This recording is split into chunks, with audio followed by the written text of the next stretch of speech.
Cappuccino com terror, onde o medo é servido quente. Apresentado por Ivan Augusto.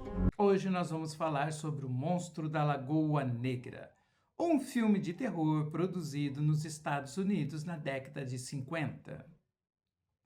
Esse filme, na realidade, é uma versão aquática, ou qualquer outra denominação que você queira dar, sobre o universo da Bela e a Fera. É a fera que se apaixona pela Bela. Aqui nós navegamos, aqui um grupo de exploradores mergulha num rio na Amazônia em busca de uma criatura desconhecida e perigosa que vive nas profundezas do rio.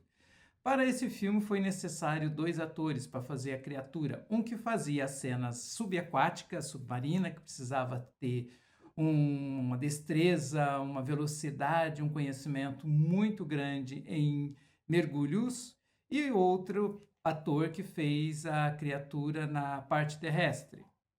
Mas focando na história da Bela e a Fera, aqui denominado Monstro da Lagoa Negra, ele é um filme ousado para sua época, né? Porque naquele período que nós tínhamos a sociedade conservadora, principalmente a sociedade americana, e ainda tinha o Código Reis, né? Que era o código de produção que proibia um monte de temas, assuntos, beijos, etc. e tal, inclusive cenas mais ousadas ou cenas entre iguais.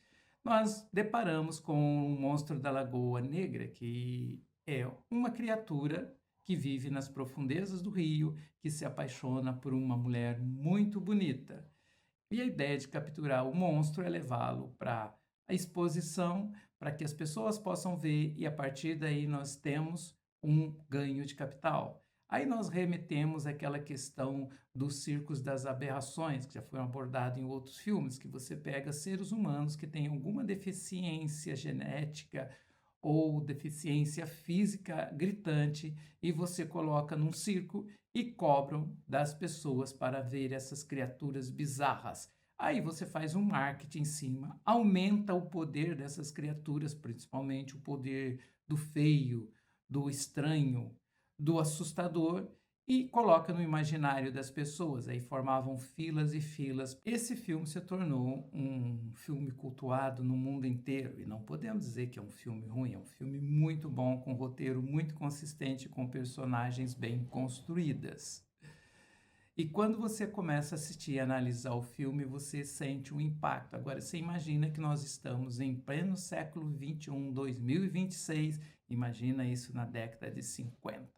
E ainda nós tínhamos atrás de tudo isso a questão da Guerra Fria, Estados Unidos versus União Soviética. E no meio disso tudo, uma história entre um monstro e uma bela. As cenas também de aquáticas ou as cenas submarinas são muito bem feitas, muito bem estruturadas, principalmente para a época. Os banhos de rios, a moça nadando no rio também é outra coisa que realmente nos deixa interessados em estudar mais a fundo essa relação entre Bela e Fera, né? Nós podemos levar para qualquer patamar da história humana, né? E nós temos outros exemplos disso, né? De outras adaptações utilizando outros viés, que é a mesma história da Bela Fera. A Bela que se apaixona por uma fera, ou a fera que se apaixona por uma bela. E nessa questão toda, nós também temos a questão do mocinho que se apaixona pela mocinha que é apaixonada pela fera, ou a fera que é apaixonada pela mocinha e vê no mocinho o rival da fera. Um tem que eliminar o outro para que o amor floresça. Mas a história nem sempre é bem como nós desejamos.